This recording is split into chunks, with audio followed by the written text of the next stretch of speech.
The morning sun rose over New Haven Colony like any other day. Dr. Kevin Walsh stood on his porch, watching his two daughters play in the garden. The smell of fresh bread came from the kitchen where his wife prepared breakfast. It was a peaceful morning on humanity's most successful farming world. Kevin never imagined this would be his last normal day. 2,000 light years away, Captain Jake Morrison sat in his command chair aboard the Thunder Soul. The massive battleship floated in space near Earth, running routine system checks. Jake was a tough man with gray hair and steady eyes. He had spent 30 years in space, fighting pirates and rebels. But for the last 5 years, his ship had done nothing but training exercises. The Thunder Soul was humanity's secret weapon. Most aliens thought humans were weak traitors who avoided fights. They were wrong. The ship was 3 times larger than any alien warship, filled with weapons that no one else in the galaxy understood. Jake's crew of 800 knew they commanded the most dangerous ship ever built. On the bridge, Commander Alex Torres studied reports from the diplomatic station. Alex was young but smart, the best tactical officer in the human fleet. His family lived on New Haven. They sent him messages every week about the good life they had built there. "Captain, we have an incoming message from Admiral Carter," Alex said. His voice sounded worried. Admiral Lisa Carter appeared on the main screen. She was the head of Human Space Command, a woman who had spent 40 years keeping peace in human space. Today she looked angry. "Jake, we have a problem. The Kethvar Empire is demanding tribute from all species in the Galactic Council. They want food, metals, and people to work as slaves. The Council is meeting tomorrow to discuss their demands." Jake frowned. The Kethvar were known bullies who had conquered 12 worlds in the last 10 years. Their warriors were 8 feet tall with thick armor and sharp teeth. They believed that might made right. "What did we tell them?" Jake asked. "We said no, of course." But Ambassador Zethkari laughed at our diplomat. He called humans soft-skinned, merchants playing at civilization. The whole galaxy heard it on the news networks. Alex's hands tightened into fists. Jake understood his anger. Nobody insulted humanity and walked away. "Admiral, what are your orders?" Jake asked. "For now, nothing. But keep the Thunder Soul ready. I have a bad feeling about this." The communication ended. Jake stared out at the stars, thinking about the Kethvar threat. His ship could handle anything, but politics were tricky. One wrong move could start a war that killed millions. On New Haven, Kevin finished his morning coffee and headed to his office. As colonial administrator, he managed the daily needs of 2.3 million people. It was hard work, but rewarding. New Haven was proof that humans could build something beautiful among the stars. His assistant ran into the office, face pale with fear. "Dr. Walsh, we have ships coming out of hyperspace, 47 vessels, all showing Kethvar signatures." Kevin's blood went cold. The Kethvar had no business in human space. "Put me through to their commander." A massive alien face appeared on the screen. War Chief Thakroon had scars covering his armor and eyes that showed no mercy. "Human Administrator, I am War Chief Thakroon of the Kethvar Empire. Your species has insulted us by refusing tribute. We will now show the galaxy what happens to those who oppose us." "This is a civilian colony," Kevin said. "We have no military forces here. Under galactic law, you cannot attack non-combatants." Thakroon laughed, a sound like breaking glass. "Your laws mean nothing to us. We will destroy this world as an example. Surrender now, and some of your people might survive as slaves." The transmission cut. Kevin immediately sent emergency messages to Earth and every human ship in the sector. Then he began organizing evacuations, knowing there was not enough time to save everyone. The Kethvar attack began at noon. Their ships surrounded New Haven and started bombing cities. But they were careful not to destroy everything at once. They wanted the galaxy to watch humans suffer slowly. The hospitals were hit first. Then the schools. Emergency services tried to help. But Kethvar fighters shot down rescue ships. The aliens were not just conquering New Haven. They were making it a horror show. Kevin broadcast continuous messages as his world burned around him. "This is Dr. Kevin Walsh on New Haven Colony. The Kethvar Empire is committing genocide against civilians. They are murdering children in schools and patients in hospitals. The galaxy must see what these creatures really are. His final message came as HFY soldiers broke into the government building. Tell my daughters I love them. Tell Earth that we died free, and tell the Thunder Soul that we trust them to make this right. The transmission ended when plasma fire melted the broadcasting equipment across the galaxy. Other species watched the massacre with shock. Most expected humanity to surrender immediately, or offer the tribute the HFY wanted. Humans were known as peaceful traders, not warriors. They had small defense fleets and avoided military conflicts. The Centauri Federation sent messages of sympathy. The Zerian Syndicate offered to mediate peace talks. Even some HFY leaders thought the attack might have been too brutal. They worried about galactic opinion turning against them. But they all underestimated human nature. Admiral Carter stood in the command center on Earth, watching reports pour in from New Haven. Every update made her angrier. The HFY were not just attacking a human world. They were torturing it for entertainment. Her aide approached carefully. Admiral, the Galactic Council is calling for an emergency session. They want humanity to respond with a diplomatic solution. Carter turned to face him. Her eyes were hard as steel. Get me Captain Morrison on a secure channel. Jake's face appeared on the screen. Behind him, the Thunder Soul's bridge was busy with activity. His crew was already preparing for war. Admiral, we saw the reports. My tactical officer lost family on New Haven. The entire crew is ready for action. Jake, for 30 years we have kept peace by being reasonable. We tried diplomacy, trade, and friendship. The HFY have shown us that some enemies only understand force. What are your orders, Admiral? Carter smiled coldly. The Thunder Soul launches at dawn. Show the galaxy what happens when someone murders our people. Show them that peaceful does not mean weak. The communication ended. Jake turned to his crew. 800 faces looked back at him, all sharing the same expression. They were done being peaceful. All hands, this is the captain. Set course for New Haven. Battle stations. Today, we remind the galaxy why humanity builds ships like the Thunder Soul. The great battleship began to move, its engines lighting up the darkness of space. War was coming, and humanity would bring it with thunder. The Thunder Soul moved through space like a sleeping giant waking up. Captain Jake Morrison walked through the corridors of his ship, watching his crew prepare for war. These men and women had trained for years, but none had seen real combat. Today would test everything they had learned. Chief Engineer Maria Santos worked in the engine room, checking systems that most aliens thought were impossible. The Thunder Soul did not use normal space drives. Human scientists had built something completely different. The ship could jump through hyperspace with perfect accuracy, appearing exactly where the captain wanted it. Captain, all weapon systems are ready, Maria reported over the intercom. Her voice was calm, but Jake could hear excitement underneath.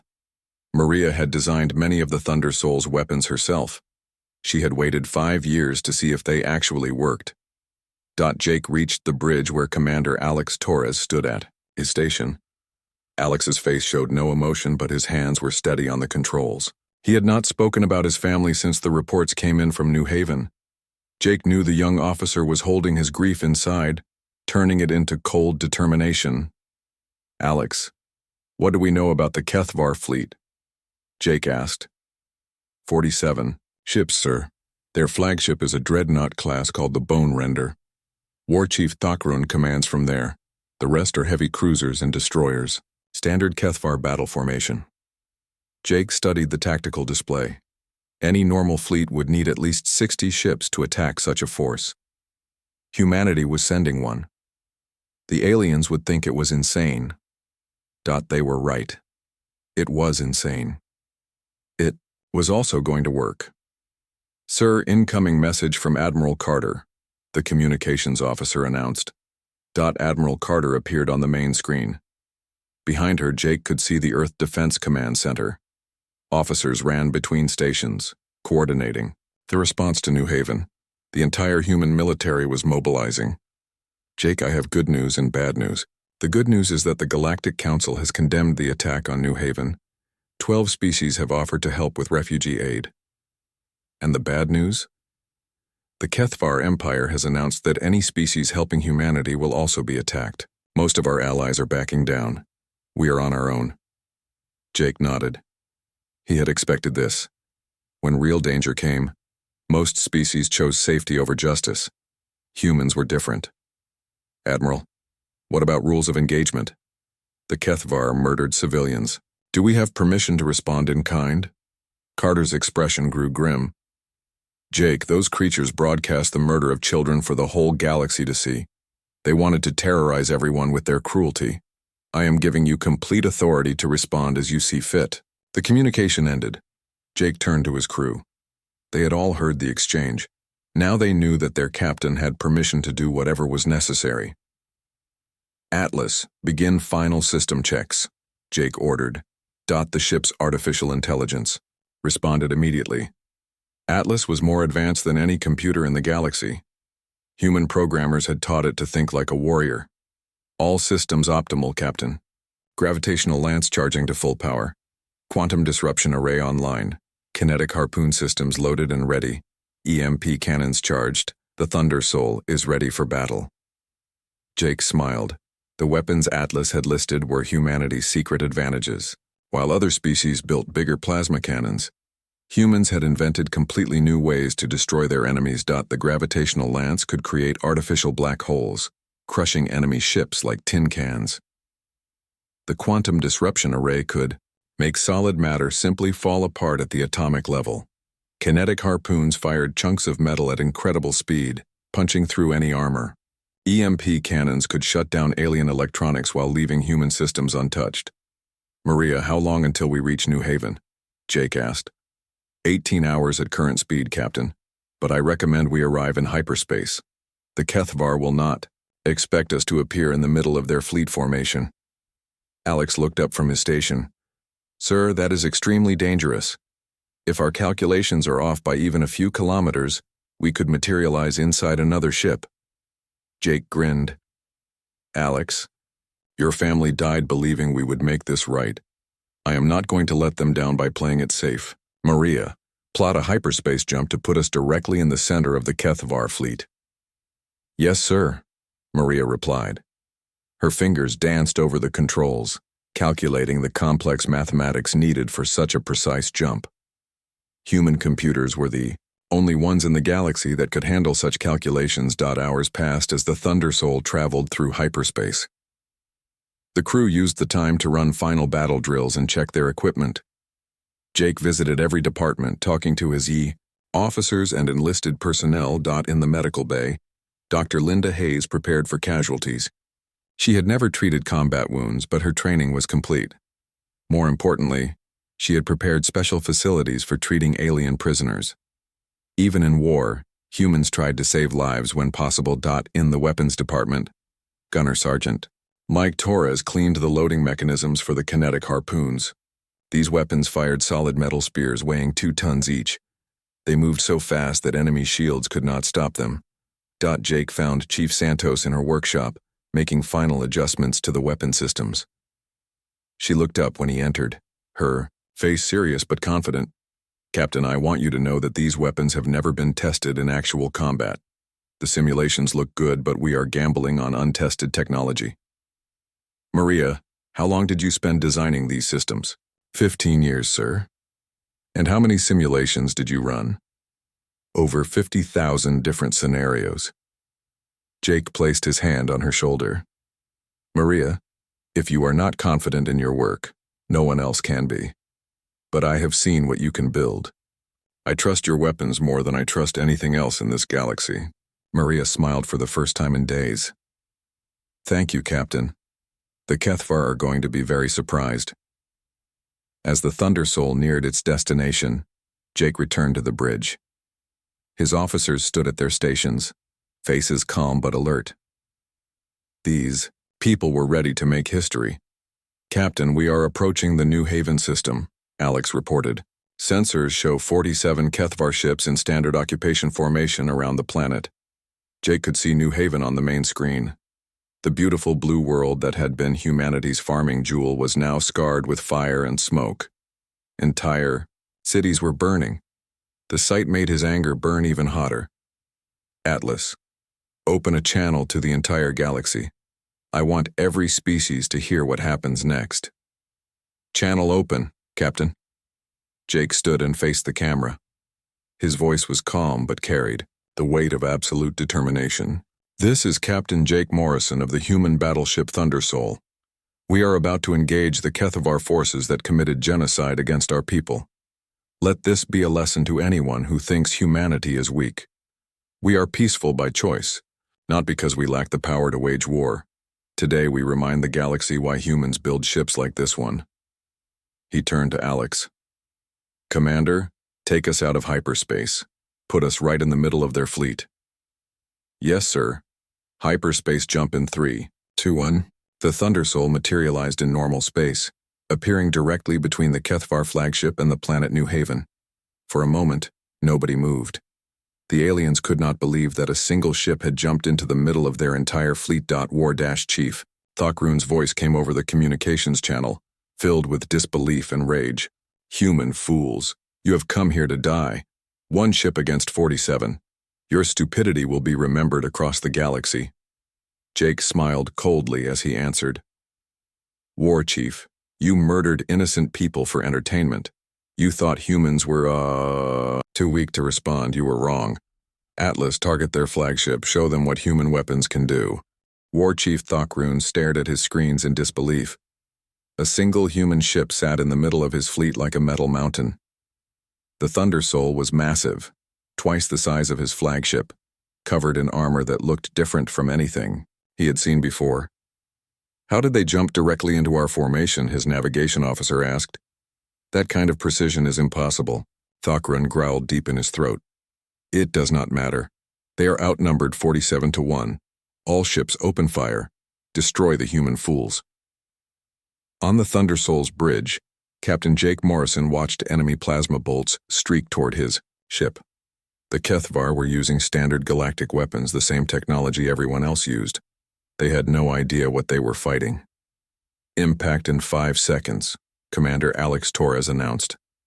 His voice was steady, but Jake could see tension in his shoulders. This would be the first real test of their defensive systems. The plasma bolt struck the Thundersoul's hull with tremendous force. Any normal ship would have been destroyed instantly. Instead, the human battleship absorbed the energy and redirected it through specialized armor plating. The hull glowed briefly, then returned to normal. Damage report, Jake ordered. No damage, Captain, Chief Engineer Maria Santos replied from the engine room. Our absorption matrix is working perfectly. We actually gained power from their attack. Jake smiled grimly. The Thundersoul's armor was another human innovation. Instead of trying to block enemy fire, it captured the energy and fed it back into the ship's weapons. The harder the enemy hit them, the stronger they became. Atlas, target the flagship with the gravitational lance, full power. The artificial intelligence responded immediately. Target locked, Captain. Gravitational lance ready to fire. Fire. What happened next would be remembered across the galaxy for centuries. The gravitational lance did not shoot a beam or projectile. Instead, it created a localized gravity field that compressed space itself. The effect was invisible to sensors, but its impact was devastating. The HFY flagship Bone Render simply collapsed in on itself. The massive dreadnought, 3 kilometers long and home to 8,000 warriors, was crushed into a ball of twisted metal in less than 3 seconds.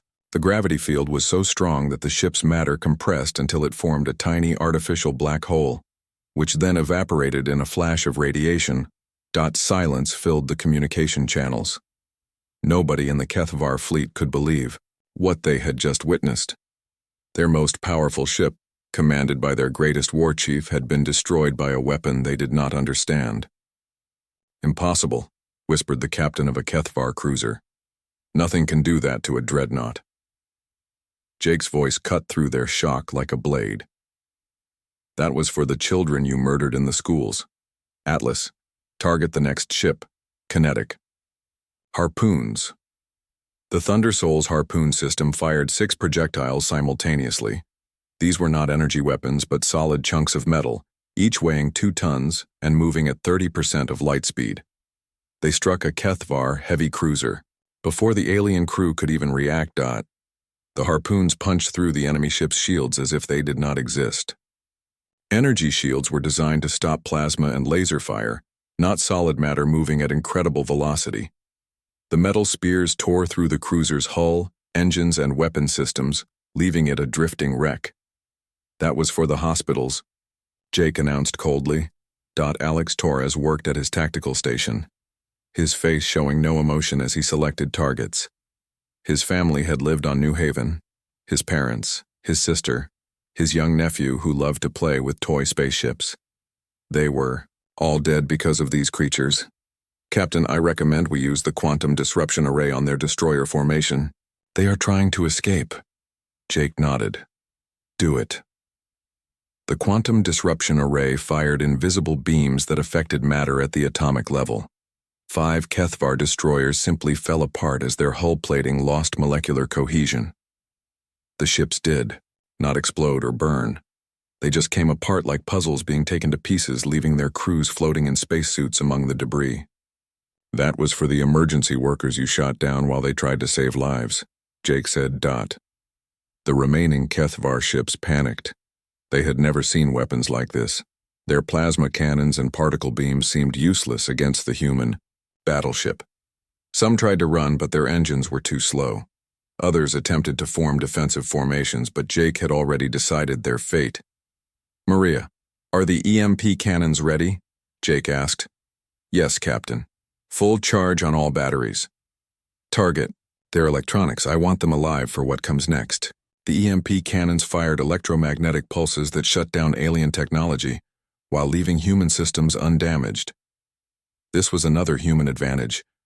Their electronics were hardened against electromagnetic interference, while alien systems were vulnerable. 15. HFY ships went dark as their computers and engines failed. They drifted helplessly in space, their crews trapped aboard ships that no longer functioned. Atlas, scan for human life signs on New Haven. Are there any survivors in the cities? The ship's sensors probed the burning planet below. After several minutes, Atlas reported back. I detect approximately 47,000 human life signs scattered across the planet. Most are in underground shelters or remote areas. However, I also detect 300 humans aboard HFY ships. They appear to be prisoners. Jake's jaw tightened. The aliens had taken hostages, probably planning to use them as bargaining chips. That changed things. Alex, can you identify which ships hold our people? Scanning now, sir. I see them. Transport vessels Alpha 7 and Beta 2 have human prisoners aboard. Both ships are trying to escape. Jake made his decision instantly. Atlas, use surgical quantum disruption on those vessels. Target only the alien crew members. Leave the humans unharmed. This was the most precise use of the quantum weapons. The beams could be programmed to affect only specific types of biological matter. They would disrupt HFY cellular structure, while leaving human tissue completely untouched. The 2 transport ships stopped trying to escape as their alien crews simply vanished, their bodies breaking down at the molecular level. The human prisoners found themselves alone aboard intact ships, shocked but unharmed. This is Captain Morrison. Human survivors on transports Alpha 7 and Beta 2. You are safe now. Stay where you are. We will send rescue teams immediately. Jake turned his attention back to the battle. Only 12 HFY ships were still fighting, their weapons firing desperately at the Thunder Soul. Their plasma bolts continued to feed energy into the human ship's systems. Maria, how are our power levels? We are at 130% capacity, Captain. Their attacks are making us stronger. Jake decided to end this quickly. The demonstration had served its purpose. The galaxy now knew that humanity possessed weapons beyond their understanding. Atlas, gravitational lance. Target all remaining combat vessels simultaneously. Captain, that will require significant power. We have plenty of power. Fire when ready. The gravitational lance created 12 localized gravity wells, each one crushing a HFY ship into scrap metal. The destruction was absolute and instantaneous. In less than 1 second, the enemy fleet ceased to exist as a fighting force. Jake opened communications to the few remaining vessels that had been disabled by EMP weapons. These ships held the survivors of the Kethvar fleet. Attention Kethvar survivors. This is Captain Morrison. Your fleet has been destroyed. Your war chief is dead. You have 2 choices: surrender unconditionally and face trial for war crimes, or join your comrades in death. You have 30 seconds to decide. The response came quickly from multiple ships. We surrender. Please, we surrender. Jake turned to Alex. Commander, contact Admiral Carter. Tell her that the New Haven system is secure. The Kethvar fleet has been eliminated. Alex's voice was quiet when he replied. What about the prisoners, sir? We will treat them according to human military law. They will have food, medical care, and legal representation. We are not like them. Jake looked at the burning planet below. New Haven would recover, but it would take years to rebuild what the Kethvar had destroyed. The scars would remain forever. Atlas, send a message to every news network in the galaxy. I want them to know exactly what happened here today. The ship's AI began broadcasting on all frequencies. The message was simple but clear. This is the human battleship Thundersoul. We have eliminated the Kethvar fleet that attacked New Haven Colony. Total engagement time was 17 minutes. Enemy casualties: 47 ships destroyed, approximately 50,000 enemy personnel killed or captured. Human casualties: 0. Let this be a lesson to anyone who thinks humanity is weak, because we choose peace. We are capable of war, but we prefer justice. Choose wisely. The battle was over, but Jake knew the real consequences were just beginning. News of the Thundersoul's victory spread across the galaxy like wildfire. Within hours, every major news network was broadcasting the footage of 47 Kethvar warships being destroyed by a single human vessel. The images were shocking to species that had always seen humans as peaceful traders. On the Centauri Federation's capital world, Ambassador Veltani watched the reports with growing amazement. She had known humans for 20 years as friendly merchants and skilled diplomats. The devastating weapons display at New Haven changed everything she thought she knew about humanity. How is this possible? She asked her military advisor. Our intelligence report said humans had only small defense fleets. Where did this battleship come from? The advisor, a veteran of several galactic conflicts, studied the tactical data with professional interest. Ambassador, these weapon systems are completely unknown to us. The gravitational manipulation technology alone is centuries beyond what any species possesses. Either humans have been hiding their true capabilities for decades, or they made incredible technological advances in secret. Beltani made a decision that would reshape galactic politics. Send a message to Admiral Carter immediately. Tell her the Centauri Federation wants to discuss a mutual defense treaty. If humans can build ships like this, we want them as allies, not potential enemies. Similar conversations were happening across the galaxy. Species that had ignored humanity suddenly wanted to be their friends. Others who had planned aggressive actions quietly canceled their military operations. On the Kethvar homeworld, the news created panic and rage in equal measure. High Commander Zekthul read the reports while his advisors stood silent around the war room. 47 ships destroyed in 17 minutes. An entire fleet eliminated by one enemy vessel. This is impossible, Zekthul roared. Humans are weak. They avoid fighting. They negotiate instead of conquering. His intelligence chief, an old warrior named Grathok, spoke carefully. My lord, perhaps we underestimated them. Their weapon technology appears to be far beyond ours. The gravitational lance alone is something we thought was impossible. Are you suggesting we surrender to these soft-skinned creatures? Grathok had fought in 30 battles across the galaxy. He understood warfare better than most. My lord, I am suggesting we consider peace negotiations before they send more ships like the Thundersoul to our home system. The suggestion sent Zekthul into a fury, but other Kethvar leaders were already thinking about survival. If humans could destroy their best fleet so easily, what could they do to Kethvar cities? Meanwhile, on the Thundersoul, Captain Jake Morrison dealt with the aftermath of victory. His crew worked around the clock to rescue human survivors from New Haven and secure Kethvar prisoners. The job was huge, but Jake had help coming. Captain, incoming message from Admiral Carter. Commander Alex Torres announced. Admiral Carter appeared on the main screen, surrounded by the busy command center on Earth. Behind her, Jake could see officers coordinating rescue operations and diplomatic responses. Jake, outstanding work. The entire galaxy is talking about what you accomplished. However, we have new problems to deal with. What kind of problems, Admiral? The good kind and the bad kind. Good news first. 12 species have offered to help with New Haven reconstruction. The Centauri Federation wants to negotiate a defense treaty. Even the Xerian Syndicate has apologized for past hostile actions and wants to discuss trade agreements. Jake was surprised. The Xerian Syndicate were notorious pirates and slave traders. If they were apologizing to humanity, the Thunder Soul's demonstration had been more effective than he realized. And the bad news? 3 species have filed formal complaints with the Galactic Council, claiming that human weapons are too dangerous and should be banned.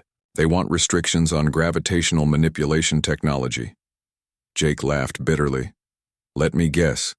Species that were planning to attack human colonies themselves? Exactly. The hegemony of Ralteth is leading the complaint. They have been building up forces near our border colonies for months. Alex looked up from his station.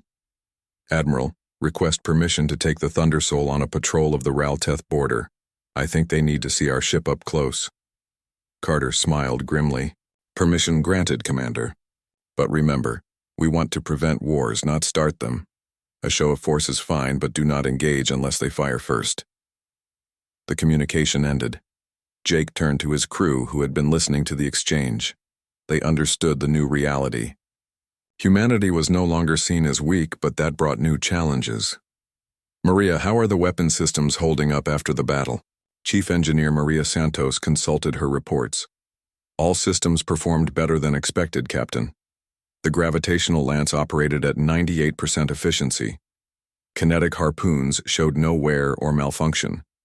The quantum disruption array exceeded all performance predictions. Good. We may need them again soon.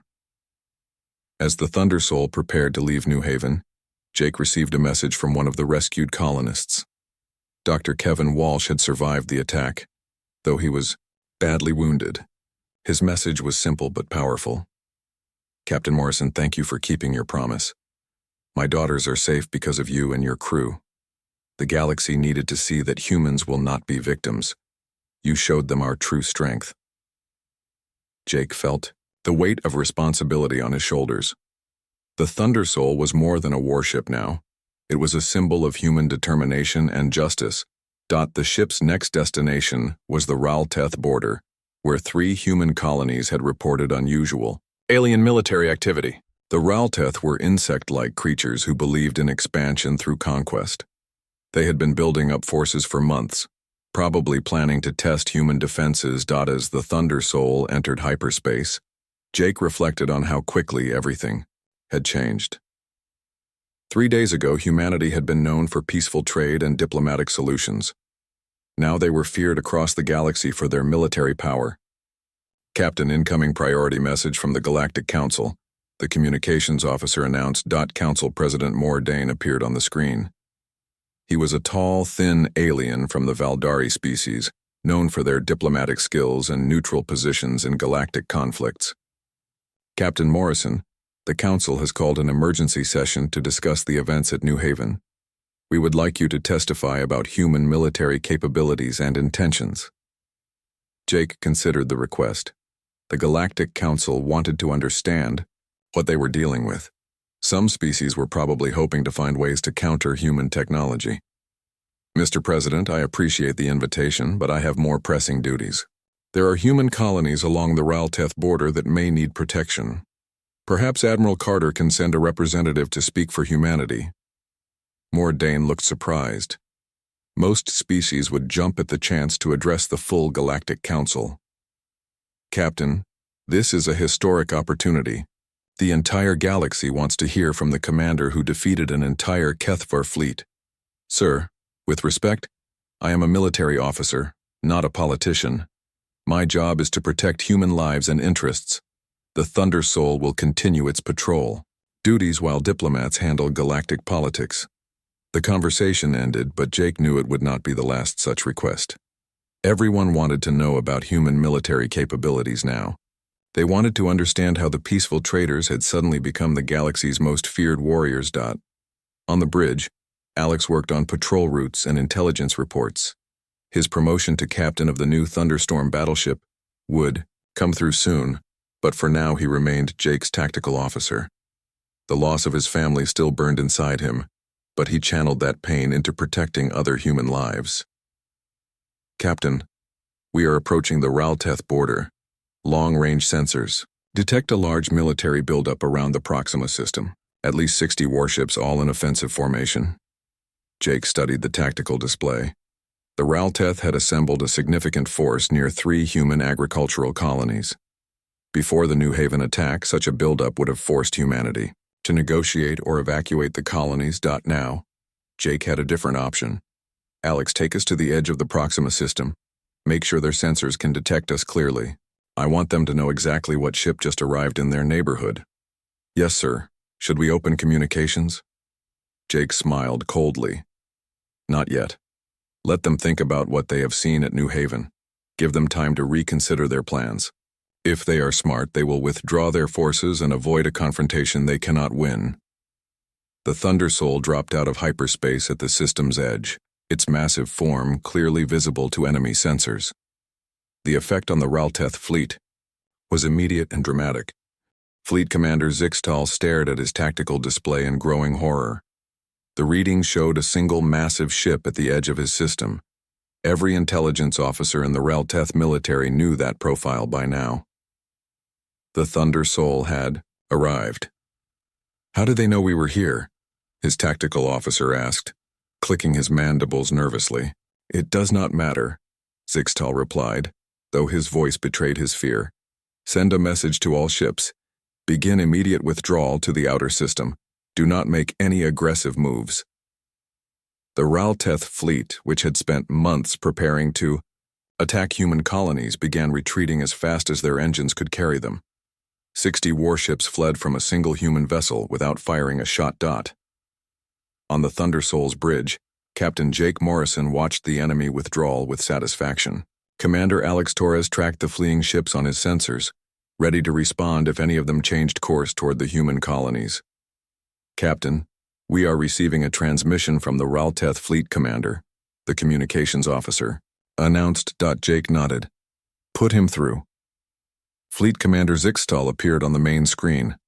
The insect-like alien's body language showed clear submission. His head was lowered and his arms held away from his weapons. Captain Morrison, I am Fleet Commander Zixtal of the Ralteth Navy. We were conducting routine training exercises in this system. We mean no harm to human colonies. Jake studied the alien commander with cold eyes. Intelligence reports had shown the Ralteth building up forces for months, clearly planning an invasion. Now they claimed it was training exercises. Commander Zixtal, your training exercises were very close to our civilian colonies.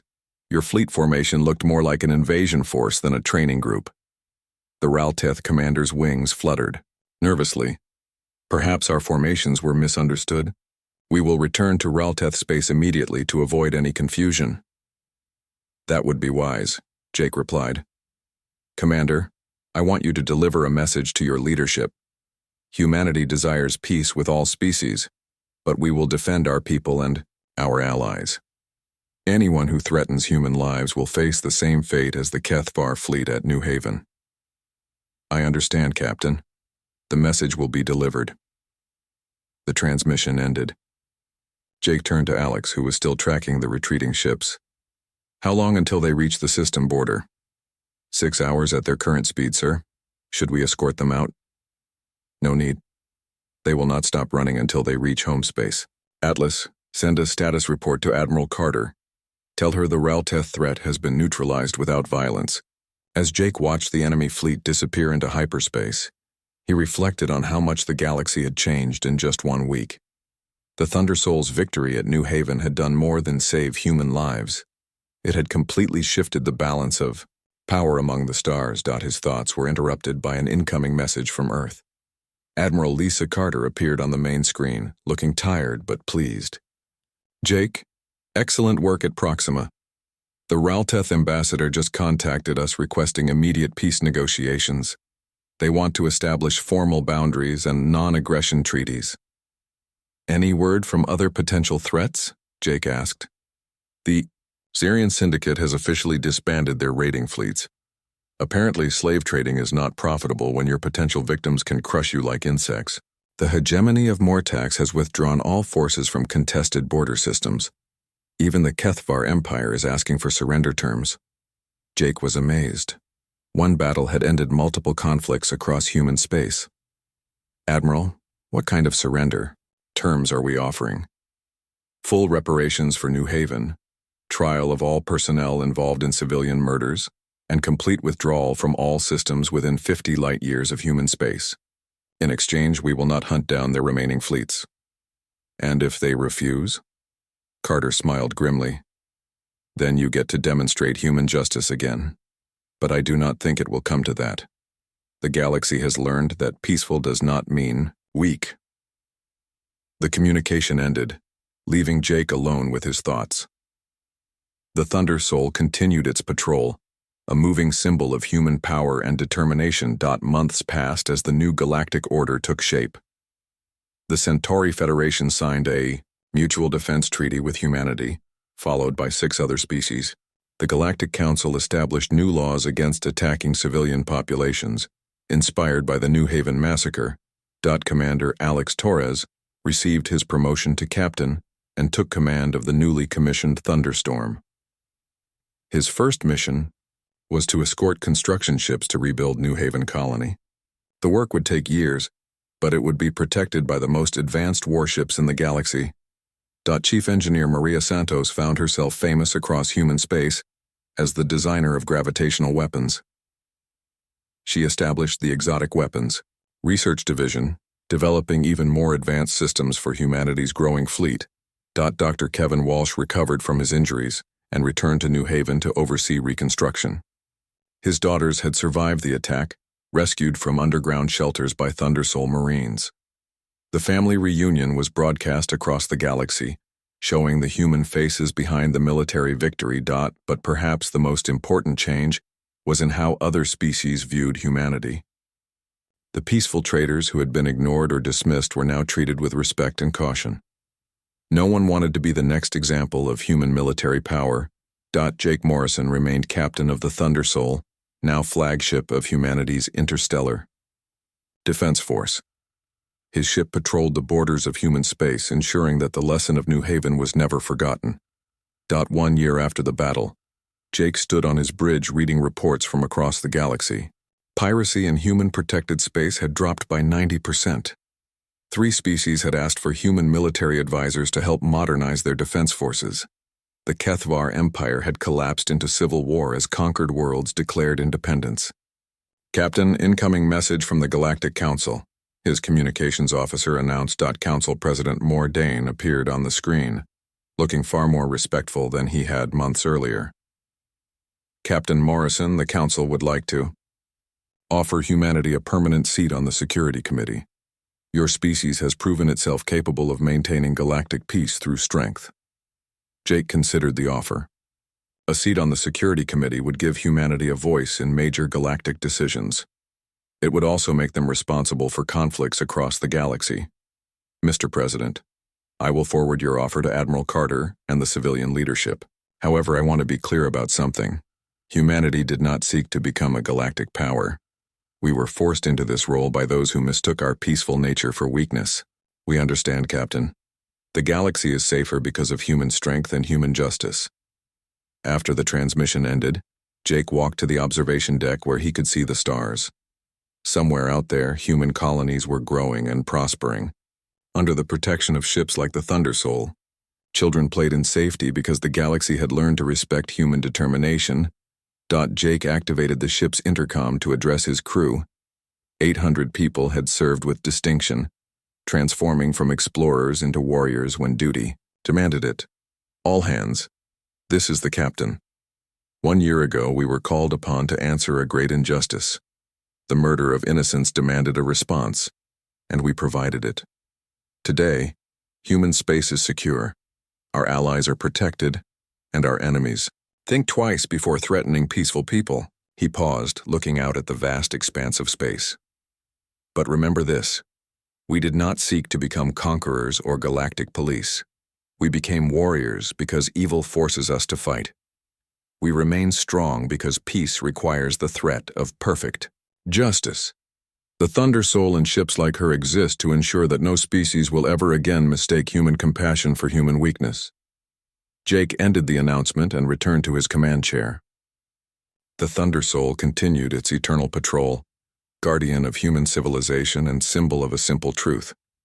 Sometimes the only way to preserve peace is to be absolutely prepared for war. The galaxy had learned this lesson well. They immediately regretted crossing humanity, and they would never forget why.